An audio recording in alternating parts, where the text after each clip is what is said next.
Hi everyone, I'm Amber and this is my sacred realm.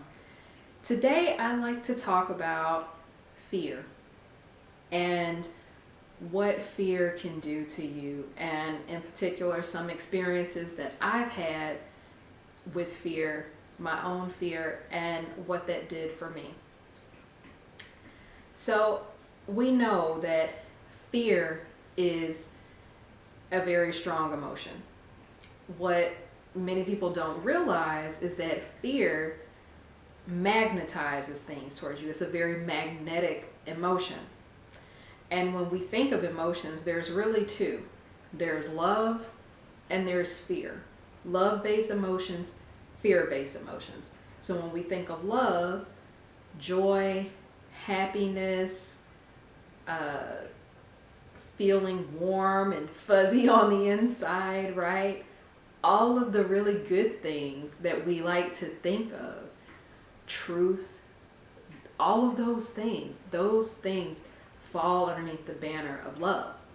Whereas underneath fear, that's where you have, the anger, aggression, hate.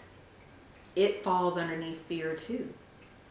And so when you consider that these are two opposing forces, but fear it's not really real. Fear appears real, but it's not. It's not based on any truth. It's false evidence appearing real. That's one way of thinking about fear. And fear, we all have it. It shows up. It's a response to, essentially, to protect you from potential dangers. And there is danger. There's danger in this world. We live in a world where things, there are dangerous things, that you need to be aware of for your own safety. However, fear and danger are not the same thing. And while we need to be aware of danger, make sure we're being smart, we're taking precautions. Say for example, if you're hiking in the woods, you need to be aware if there are bears or other predators, and what sorts of things attract them and what sorts of things to do to keep yourself safe and to repel them, right? But that doesn't necessarily mean fear. You don't necessarily have fear that something bad is going to happen, because if you have that fear, it'll show up eventually, especially if you keep having it. And so with that, I was thinking about how it really impacts your DNA. Because in the book Power versus Force, that is an excellent, excellent book, and I highly recommend, by Hawkins. Hawkins is the last name. And that book gives you a lot of different studies that they've done about what love-based thoughts, love-based energy does to a person and their development, the energy that they exude, that was able to be measured, compared to fear-based thinking, and how fear-based thinking literally constricts the DNA. It literally prevents you from growing, your cells from growing. It constricts your DNA. It constricts your cells' capacity for growth, and thus your ability to learn, to grow, to expand in consciousness, and to be more than what you are. You can't become someone who truly affects change from a fear-based mindset. And if you look at all of the people who've made some of the greatest impacts throughout history and time, and they actually analyzed some of them in that book, the energy that they were exuding was tremendous. And it had an impact at the time of their lives on hundreds of thousands to millions of people, just from their energy alone. But that came from them raising their level of consciousness, and that came from love-based thought, not fear-based. And so I was thinking about what happens in our bodies when we allow fear to rule us and to guide us.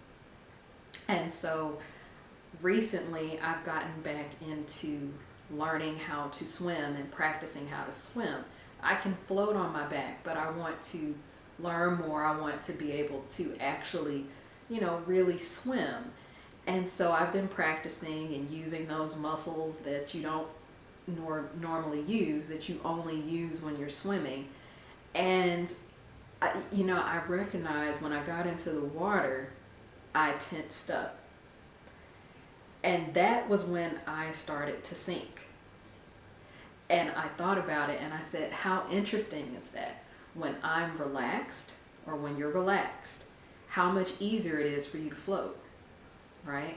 Versus when you are tense and you start moving into panic mode, and then fear sets in, and then your body literally becomes stiff, it becomes rigid, and you're fighting against the water, and you're never going to win. The water is always going to have the upper hand, and that's when you start to sink. And that is when, you become, it can get to a point where now you need some assistance, because now you're struggling in the water. And just from something as simple as your thoughts and your energy shifting from being calm to not being calm, from being love, being full of peace, to now I'm afraid, I'm scared. And so many years ago, before I began on the spiritual journey that I'm on now, I had a bout with fear that literally shut down aspects of my body. So at the time, I had a lot of things going on, and I was going through the dark night of the soul. I had just gone through just some really awful circumstances, horrific divorce, even more horrific circumstances after the divorce, and just so many different things, financial distress, almost financial ruin. Just every aspect of my life was just being challenged, from work to personal relationship to financial. And it was a really difficult time. And in addition to that, I had things going on with my house. I was in the process of trying to renovate because my house was falling apart. And my house was really just a representative of me. I was falling apart. My house was falling apart. And so, interestingly enough, I had a situation where I had some squirrels that got into my attic, and I had already, had them removed, had paid a lot of money to have them removed and things put in place, and then somehow they were able to get back up there. And I was so stressed because I had been saving money because there were other projects I needed to do. I needed to replace the siding. I needed to do this. There were so many other things, and I was like, I cannot commit this amount of money towards that same project again. And I remember just, because they had gotten into this one particular wall, that wall was like right behind my bed. And I'm laying in bed, and then I hear this like, and I'm like, what?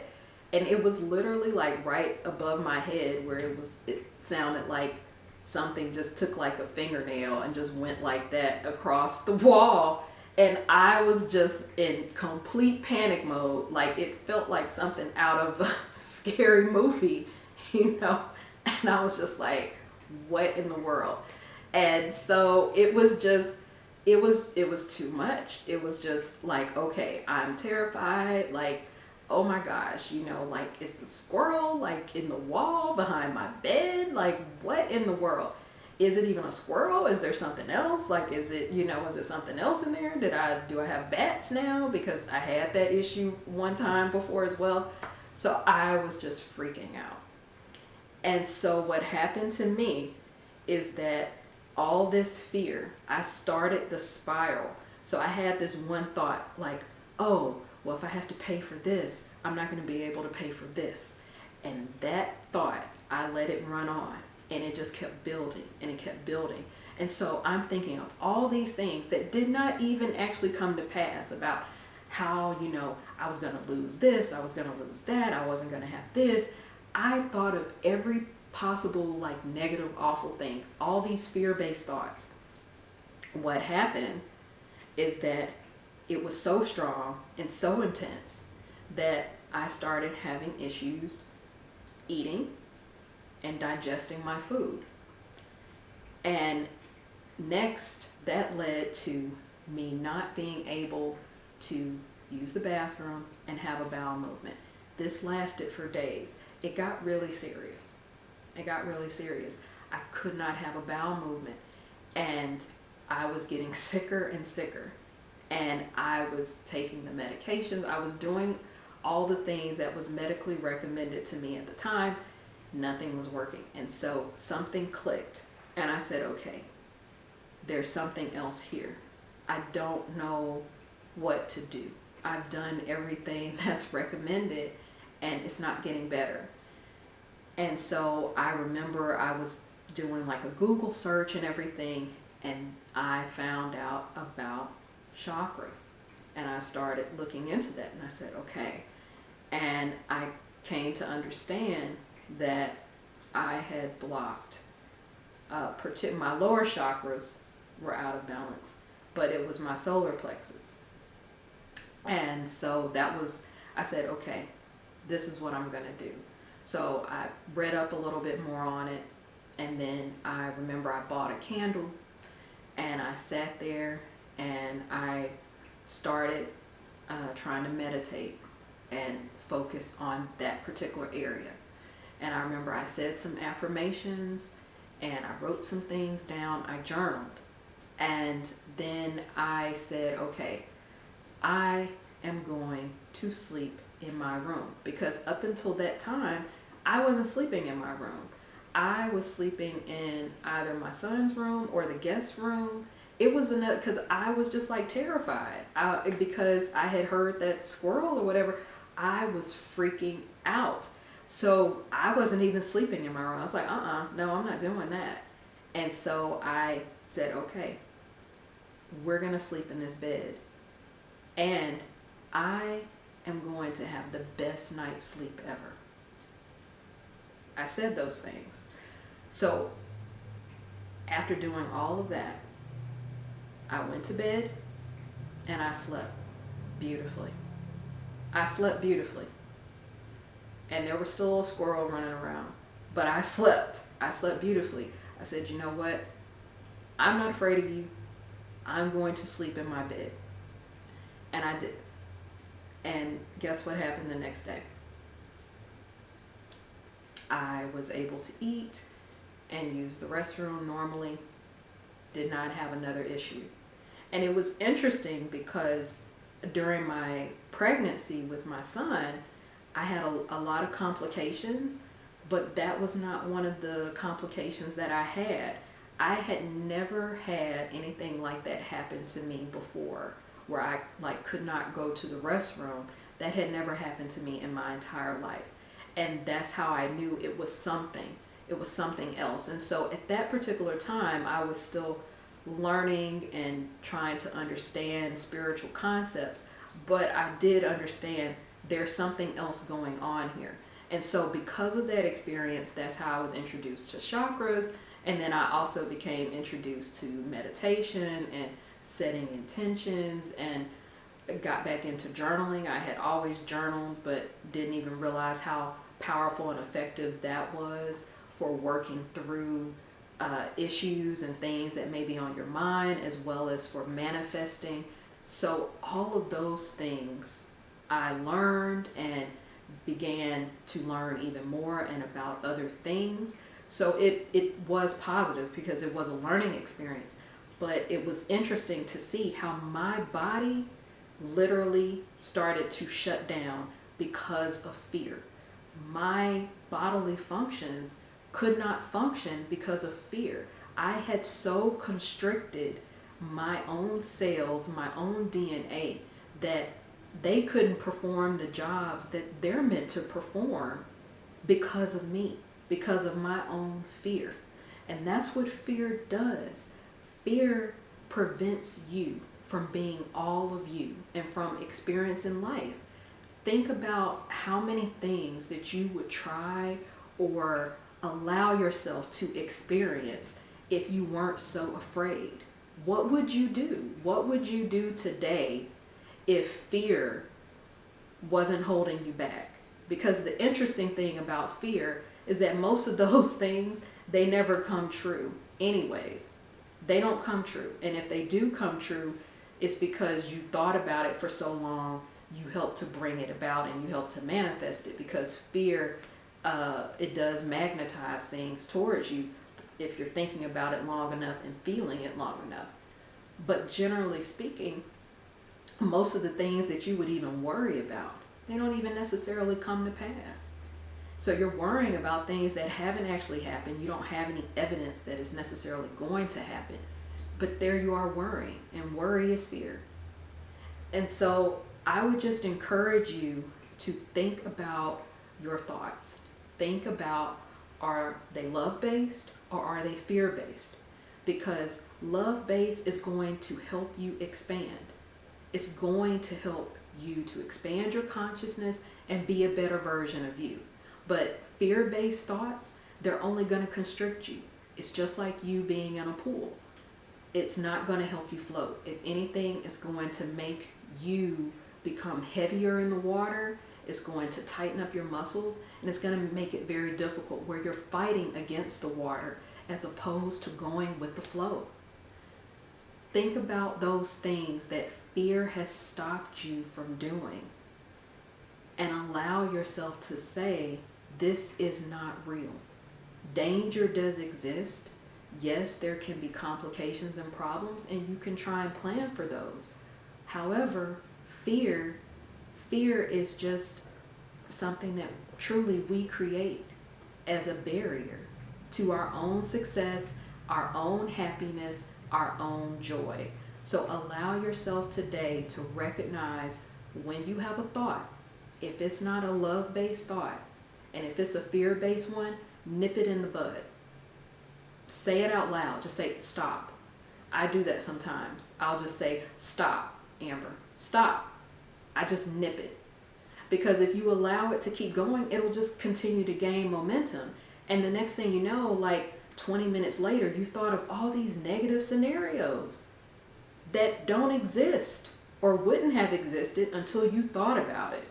So allow yourself to begin to focus on love-based thoughts, because that is going to help you to live your best life. If you're living in fear, you're never going to accomplish the things that you could. You won't ever really know your true potential because you are allowing yourself to be guided by fear, which isn't real.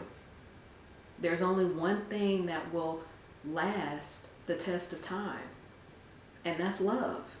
So love on yourself, and by loving yourself, think loving thoughts about yourself and about your situation, and that will begin to help you to live your best life. Thank you so much for watching. I hope that the information that I discussed today with my own personal story was helpful, or maybe something that will help you to think about your own thoughts. Remember, if you have a fear-based thought, be sure to nip it in the bud. Don't allow yourself to spiral. Don't allow it to build up momentum. Go ahead and stop it and replace it with a positive thought. Think positive thoughts because they're high vibrational and because they're love-based. And thinking those kind of thoughts will only help you to expand and grow. So think about the thoughts that you're having. Make sure that you begin to shift your thoughts, if they are fear-based, towards more love-based thoughts. Be kind to yourself. Be kind in the words that you speak to yourself and in the thoughts that you think about yourself. And you'll be well on your way to living a better and more fulfilling life. Again, thank you so much for watching, and I'll see you in the next one.